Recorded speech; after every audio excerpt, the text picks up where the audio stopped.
I love cooking, and I come from a family which loves cooking and loves food. Today we'll make a Goyna Bori. Goyna in Bengali it's a Bengali word for jewellery, and Bori is a dried lentil dump.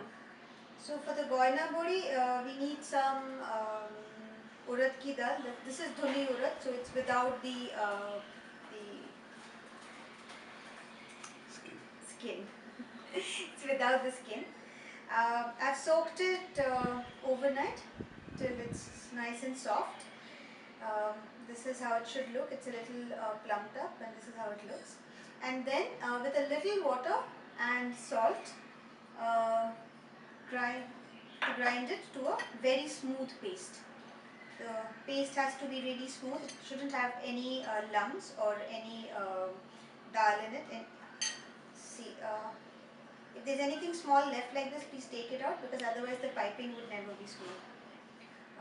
After that, this has to be whisked very well till there is a lot of air incorporated. The batter is now ready. It shouldn't be too thin, or else you wouldn't be able to pipe it. It's going to fall flat and then break once you try to take it off the plate. So it's about, the consistency should be like this. Now there is an acid test for this batter. A little bit in a spoon and just drop it in a bowl of water. And if the batter is ready, the drop's going to float. So we'll prepare a plate on which we're going to pipe the bori. Just a little oil so that it doesn't stick.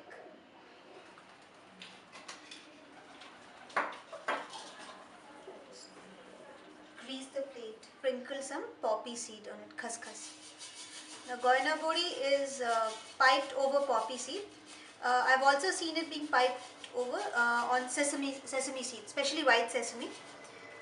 So you can use either. So my grandmother used to pipe it out of small potlys made out of muslin. I'm not so adapted to it. The other option is to make a piping bag. Use a small piece of plastic and then just roll it into a cone.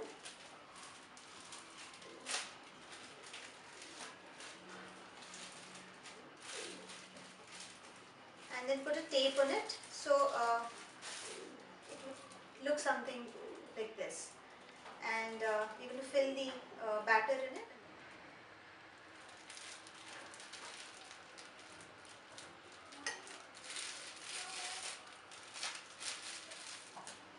Just cut the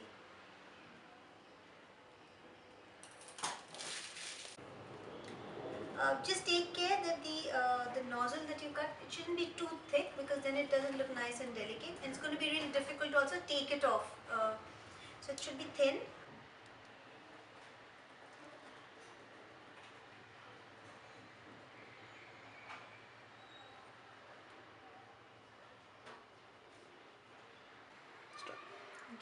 So you can use a toothpick to make any small corrections that you want to, or to break the pipe, the flow of the piping in between.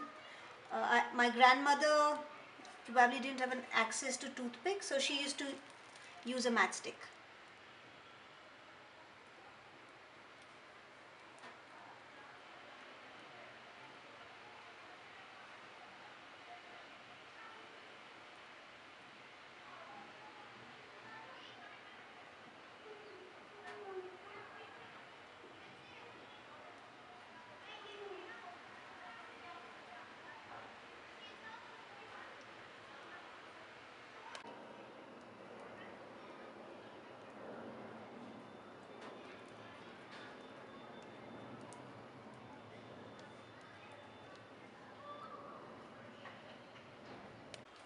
Okay, so since these are very delicate and difficult to store, one way of increasing the strength is, you pipe these the sides a little thicker, so you can make these patterns, these wave-like patterns on the sides, so they look pretty and they also give some support to the structure, and they are easier to store.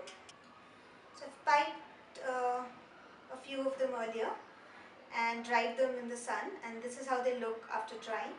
Now a couple of things to remember, and it's very important, is you have to dry them in a strong, stark sun for at least a day.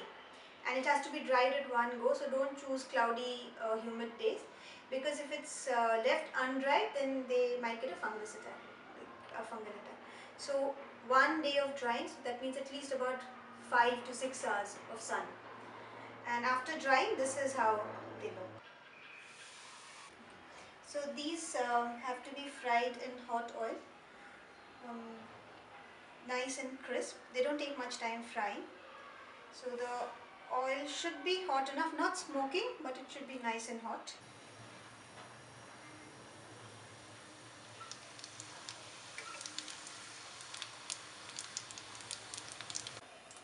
So you fry it on both the sides. It takes just a couple of minutes. It fries really quickly because it's very nice and thin.